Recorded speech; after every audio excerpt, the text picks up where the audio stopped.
2,300만 가입자를 보유한 SK텔레콤의 시스템이 해킹을 당하면서 고객 유심 정보가 유출되는 최악의 사고가 발생하였습니다.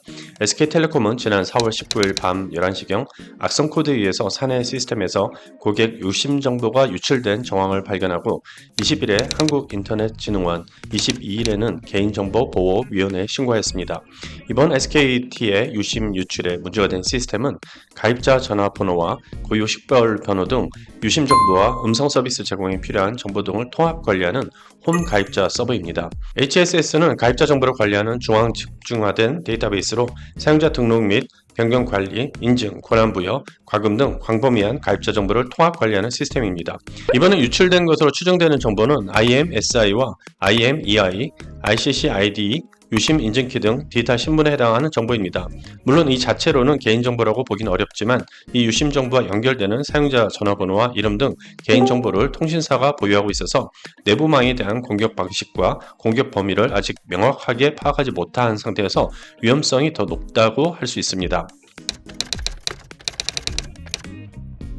이번 사태에 대해서 보안업계에서 추정하는 공격 방식은 크게 두 가지인데요. 첫 번째는 해커가 주변 서버나 시스템에 대한 접근 권한을 얻어서 조금씩 권한을 높여가며 상위 시스템으로 횡적 이동을 통해 공격 범위를 넓혀가는 방식입니다. 둘째는 내부 직원의 실수나 고의일 가능성도 존재합니다. 사실 SK텔레콤 정도의 내부 중요 시스템이라면 망 분리 등을 통해서 외부에서 접근하는 것 자체를 불가능하게 만들어 놓았을 것이라는 추측입니다. 반면 과거 다른 경로로 내부에 심겨져서 잠복해 있던 악성 코드가 발동될 것이라는 분석도 나오고 있습니다. 이러한 추정 역시 강한 보안 조치가 된 홈 가입자 서버를 뚫기 쉽지 않다는 점에 근거를 두고 있습니다. 한국인터넷진흥원은 SKT 유심 유출 사고 발생 이전에 최근 주요 시스템을 대상으로 해킹 공격하는 사례가 확인되어 위협 정보를 공유한다며 공격 IP와 악성 코드, 해시값 및 파일 정보 등을 공개하였습니다. 이는 BPF-도어 악성 코드로 리눅스나 솔라리스 시스템을 목표로 한 스텔스형 백도어 악성 코드인데요. 2017년 이후 5년가량 탐지되지 않다가 2021년 다시 발견되었습니다. 보안업체인 트렌드마이크로는 최근 발간한 보고서에서 한국과 홍콩, 미얀마, 말레이시아, 이집트의 통신, 금융, 소매 산업과 기업을 대상으로 한 BPF-도어 공격이 관찰됐다고 밝혔습니다. 기사 공지에서 SKT를 직접 언급하진 않았지만 BPF-도어 관련 내용을 다뤘다는 점에서 해당 사건의 공격 기법에 사용되지 않았나는 추측도 나오고 있습니다. 그렇다면 어떤 장치나 사용자 또는 네트워크 세그먼트도 신뢰하지 않고 잠재적 위험 요소로 처리하는 새로운 보안 모델인 제로 트러스트를 도입했다면 이번 사태를 방지할 수 있었을까요?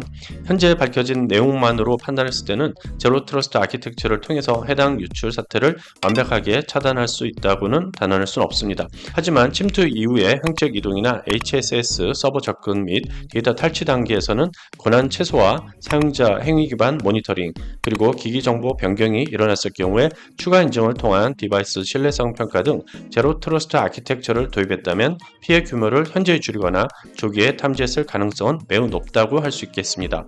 특히 HSS와 같은 핵심 시스템은 별도의 인증 체계 강화를 도입해서 피해를 상당히 줄일 수 있었을 것입니다.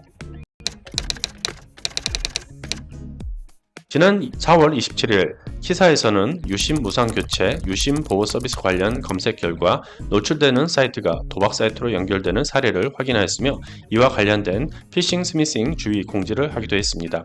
본 사건들은 SK텔레콤의 유심 정보 유출 이후에 일어난 사건으로 기존 SKT 이용자들에게 직간접적인 피해를 동반할 것으로 예상되고 있습니다. 주요 예상되는 피해는 다음과 같습니다. 첫째는 심스와핑입니다.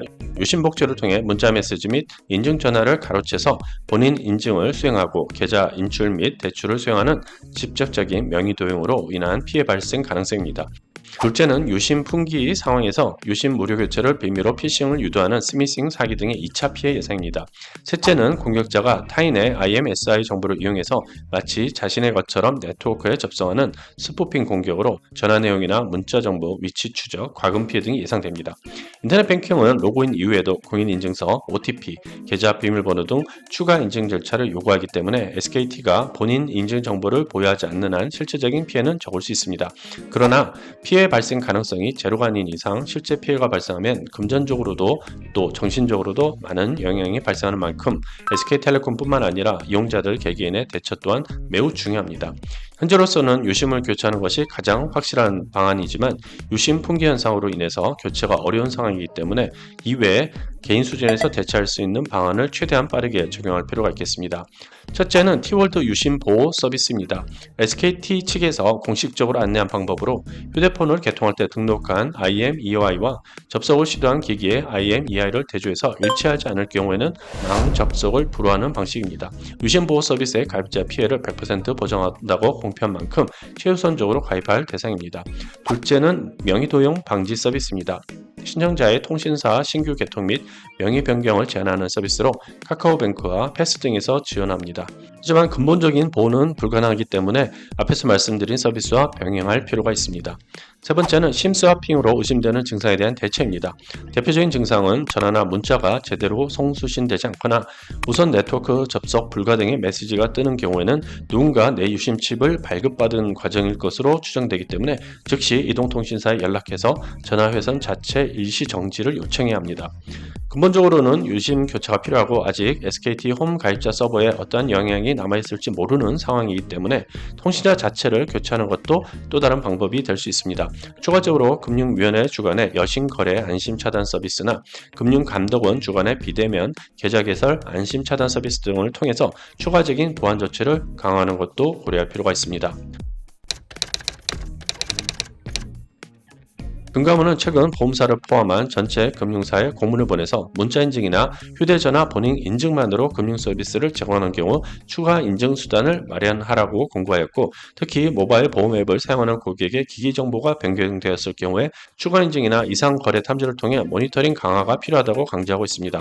또한 SKT 유출 사태의 심각성이 높아지면서 일부 금융사에서는 SKT 이용자의 인증 자체를 중단하는 대처도 이루어지고 있는 상황입니다.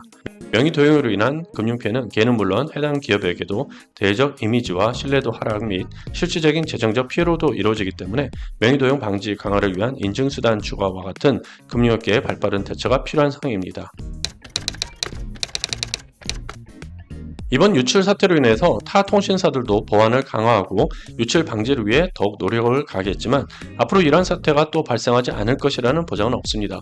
유출 사태로 인한 피해는 내 정보가 언제 유출되었고 언제 악용될지 모르는 상황이기 때문에 미리 방지하려는 자세가 필요합니다. 또한 유심 풍기 현상과 같은 사태 발생 이후에 대처하기에는 어려운 경우가 많기 때문에 세능적인 조치가 필요합니다. 각 통신사에서 제공하는 안심 서비스와 유심 보호 서비스에 가입하거나 현재까지 개설되어 있는 계좌 정보 중에서 타인으로 인해 개설된 계좌가 있는지 확인해 볼 필요가 있습니다. 이번 SKT 해킹과 같은 사태 발생 시에 피해를 최소화하기 위해서는 기업뿐만 아니라 개인의 노력 또한 필요합니다. 하지만 개인이 할 수 있는 노력에는 한계가 존재하며 이러한 사태가 발생한지 확인조차 어려운 정보 취약계층은 피해 복구에도 소외되는 상황이 발생할 수 있습니다.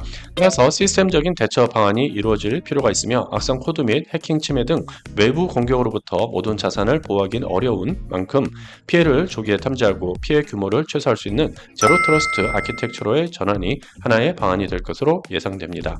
제로 트러스트는 내부와 외부 모두에 대한 무조건적인 신뢰를 배제하고 지속적인 인증과 권한 검증을 통해서 보안을 강화하는 접근법입니다.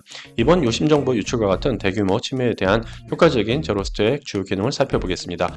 첫째, 다중 인증입니다. 사용자 인증 시 여러 단계의 인증을 요구해서 사용자가 심을 교체하더라도 추가 인증을 통과하기 어렵게 만듭니다.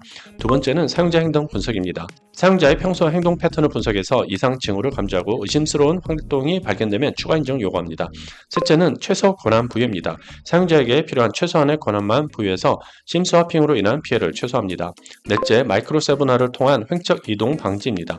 해커가 특정 서버 탈취에 성공했다 하더라도 다른 서버로의 피해 확산을 방지하기 위한 마이크로 세분화 정책은 횡적 이동을 방지해서 피해를 줄일 수 있습니다. 다섯 번째는 지속적인 모니터링 및 검증입니다. 네트워크와 시스템에 대한 지속적인 모니터링을 통해서 의심스러운 활동을 실시간으로 감지하고 대응합니다. 정치권에서도 최근 발생한 SKT 유심 해킹 사건에 대해서 국민의 디지털 주권이 무방비로 침해된 사건이라고 강력히 비판하고 있는데요. 이에 대한 근본적인 보안 대응의 필요성이 필요해 보입니다. 앞으로 이와 같은 사태를 방지하기 위해서는 기업과 정부가 함께 전방위적으로 대응해서 보안 전문가를 대폭 확충하고 정기적인 모의 해킹을 통해서 시스템 취약점을 점검하며 인공지능 기반 해킹 탐지 시스템을 구축하는 등의 대응을 취해야 할 것입니다. 또한 국내에서도 구글과 마이크로소프트 등 글로벌 기업들이 채택하고 있는 제로 트러스트 보안 체계 도입을 적극 검토해야 될 시기입니다.